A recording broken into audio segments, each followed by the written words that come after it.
السلام عليكم ورحمة الله وبركاته. عاملين ايه يا اخواتي؟ كويسين حلوين يعني. طبعا يا شباب، ده فيديو شرح احداث يوم الخميس. كونامي فجرتها يا شباب ونزلت لاعب مصري ودي حاجة صعبة يعني اول مرة تنزل لاعب مصري، منتخب مصر يعني. فديت حاجة يعني قليل لما بتحصل. نزلوا معانا ساديو ماني زي ما قلنا امبارح في الفيديو، ونزلوا الاسطوره حمدي فتحي افضل لاعب دي ام اف في التاريخ. طبعا محدش يقدر يختلف عن الكلام ده. ونزل معانا شويه لعيبه هايلايت وكده. طبعا يا شباب، ده يا شباب تطويره ساديو ماني وقدامكم اهي. ودي تطويره ياسين بونو، ودي تطويره اللاعب اللي ما فيش اسمه دي الصراحه، ودي تطويره لاعب حمدي فتحي الاسطوره. طبعا يا شباب، ده الباكج اللي نزلت معانا. اول باكج ده يعني الباكج بسيط جدا، ما اعتقدش ان حد يفتح عليه. ممكن ايدرسون، هو ايدرسون حارس ونازل فيرجن باص يعني عبس، لا هنطلع منه اكيد. باكج عادي جدا، ما انصحش حد يفتح عليه. هو الباكج ده برضو عادي جدا، من الدوري التركي ولا من الدوري السعودي، مش عارف دوري ايه بالظبط.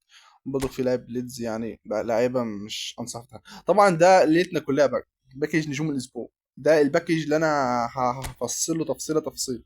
باكج الاسطوره يعني، باكج عالمي يا شباب. والله عاجبني قوي قوي الباكج ده، نفس اللي انا قلت هينزل امبارح هو نزل النهارده. طبعا اول حد نزل معانا تطبيق عثمان ديمبلي يا شباب، ماكس عثمان ديمبلي، لاعب اسطوري كان واعي او هجوم.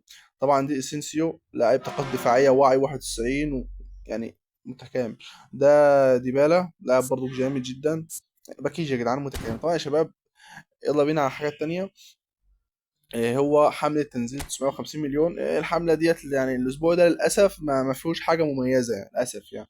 ما فيهوش غير بتاعت الاحتفالات دي. طبعا حاجة مش مهمة خالص يعني، وبالذات أنا بلعب بتليفوني زراير فما بيستحملش الحاجات دي. فحاجة يعني مش اللي احنا عايزينه من كونامي. طبعا الأسبوع اللي جاي هو اللي إيه، اللي هيبقى فيه الألف كوين.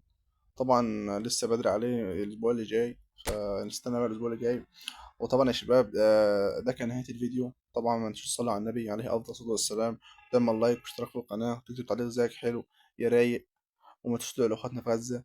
وطبعا يا شباب، أنا عارف إن أنا فيديوهاتي بتبقى بسيطة جدا، وبتبقى يعني مش بالإمكانيات اللي انتوا متعودين عليها عند اليوتيوبرات التانية. بس إن شاء الله معاكم وبدعمكم هنكبر مع بعض. وإن شاء الله يكون الفيديو عجبكم ونال إعجابكم. وسلام.